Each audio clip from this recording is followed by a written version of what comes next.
Hello Pisces, Sun, Moon, Rising, and Venus signs. Kamusta kayo? Sana po'y nasa mabuti kayong kalagayan. Welcome back po sa Star Tarot. Kung bago kayo rito, welcome din kayo. Thank you sa inyong support. I truly appreciate it. God bless you all. Pisces, tignan natin kung ano ang mga pangyayari. Anong mga mensahe para sa inyo for today. You are never alone. Believe, magtiwala ka na hindi ka nag-iisa, Pisces. Kung sa akala mo nahihirapan ka, wala kang kasangga, wala kang kasama, wala kang makausap, no? Maybe sa physical realm, yun ang na-experience mo, no?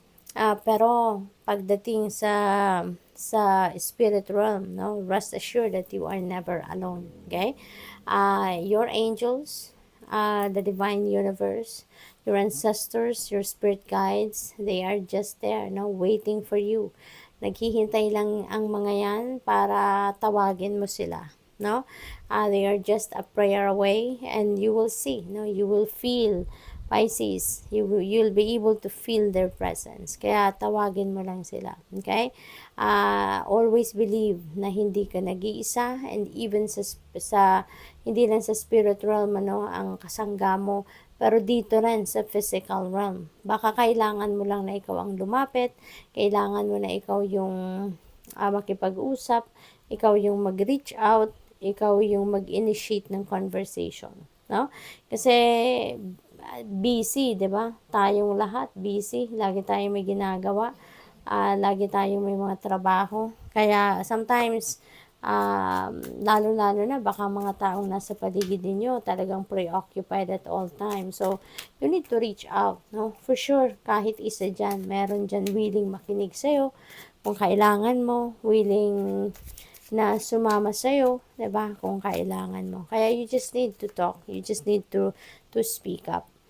Problems resolve when you surrender them to angels. Okay? Beautiful reminder para sa'yo na kung meron kayong mga problema, no, rest assured na that will be resolved, no, kapag sinurrender ninyo yan sa mga angels ninyo, sa Panginoon, no? Kaya wag kayong magdalawang isip, no, na ialay ang inyong mga problema, ialay ang inyong mga life's concerns, no, sa spirit realm. Your animals in spirit are showering you with their love. Pisces, maaaring meron kayong mga pets, no, na nag-passed on na on the other side. At maaring hanggang ngayon, nararamdaman pa rin ninyo yung kanilang pagmamahal. Or maaring sila ay nagpaparamdam sa'yo, no, na nandiyan lang sila, nagmamahal pa rin sa'yo. You are a true being of the universe. Your beauty radiates from within. Ayan, napakaganda naman, Pisces. Maybe you are very inspirational, lalo-lalo na ngayon. Kasi your beauty radiates, no, from within. At maaring napapansin yan ng mga tao sa paligid ninyo. Maaring nararamdaman ng mga tao sa paligid ninyo ang inyong kagandahan, di ba? Ang inyong kabutihang loob, yung ganon. So, good luck sa'yo. What else? For Pisces, we have changed your life. Ayan. So, maybe there are changes coming your way, no? Maaaring yung mga pagbabagong ito, hindi ninyo inaasahan, hindi ninyo ginusto, hindi ninyo plinano, no? But this is divine timing, no? Yung mga pagbabagong ito, it has to happen. Kaya, anything is possible, di ba? Kailangan handa kayo physically, mentally, and emotionally. Dapat fit and ready kayo. Okay?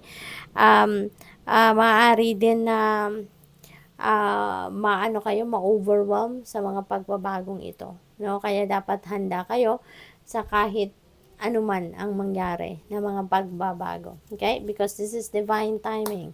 It has to happen. The time has come para mangyari ang mga pagbabagong ito.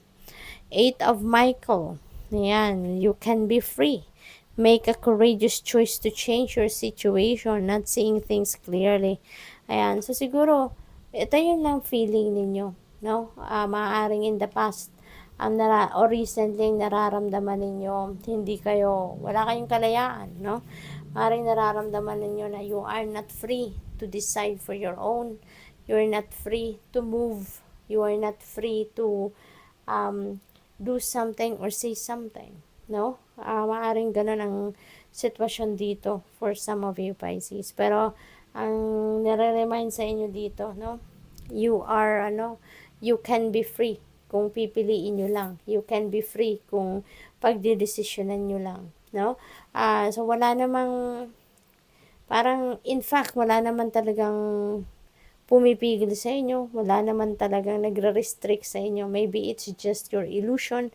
Maaaring yun lang ang akala ninyo, Pisces. Pero, ayan, kung gugustuhin ninyong magdesisyon para sa sarili ninyo, maging malaya kayo, you can. No? You can be free. Yan ang sinasabi nito. What else? The Chariot energy. There is success dito na naghihintay sa inyo. Maaring meron kayong mga gagawin or mga planong gawin, sa ngayon, and you are going to succeed, no? Sa kung ano man ang gagawin ninyo. You are going to be displaying your self-control, determination, focus sa ngayon, at yun ang magdadala sa inyo sa tagumpay. Yun ang magdadala sa inyo doon sa career advancement, sa success, yung ganon, no?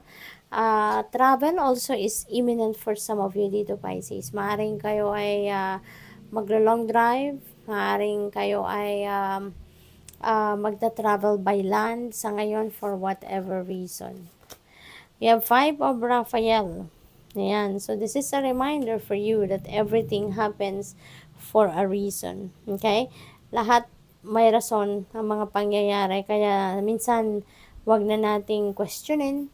Minsan, let's just embrace it kung ano man ang nag-unfold sa buhay natin. Kasi, the divine knows, no? Alam ng universe kung anong ginagawa niya. There are things that has to happen because it's divine timing, no? And maaring ang iba sa inyo hindi ninyo naiintindihan kung bakit nangyayari, yung ganun. But sometimes, we need to be reminded that life is a mystery in itself. 'Di ba? May mga nangyayari sa buhay natin na hindi na natin kailangan pang tanungin, hindi na natin kailangan alamin pa, diskubrehin kung anong rason bakit nangyayari. Because there are mystery, 'di ba, na nangyayari sa buhay natin. Only God knows, 'di ba? Kaya kung meron kayong mga pagsisisi, meron kayong mga sadness na nararamdaman, no, because of what is happening sa buhay ninyo, just release them. Okay? Just release them and move on. Kasi the more na mag-dwell on kayo doon sa sadness, doon sa regrets ninyo, mas lalo lang kayong may stuck dyan. At saka kung anong nararamdaman ninyo, magma-magnify pa yan. So, mabuti kung ang mag-magnify is happiness, mabuti kung ang nararamdaman ninyong magma-magnify is yung prosperity na abundant, no, na feeling ninyo. Pero kung mga ganitong sadness, regrets, at kung ano pang low vibration, kung yun ang mag-magnify, edi mas lalo kayong na-stuck, diba, sa ganong sitwasyon, sa low vibration. Kaya, as much as possible, no, intindihin natin na lahat ng nangyayari ay may rason. Kaya, kailangan na lang natin na let go yan and let God. Diba? May kasabihang let go and let God para gumaang ang iyong pakiramdam and move on. Okay? So, good luck. Thank you for watching. Love and light. Namaste.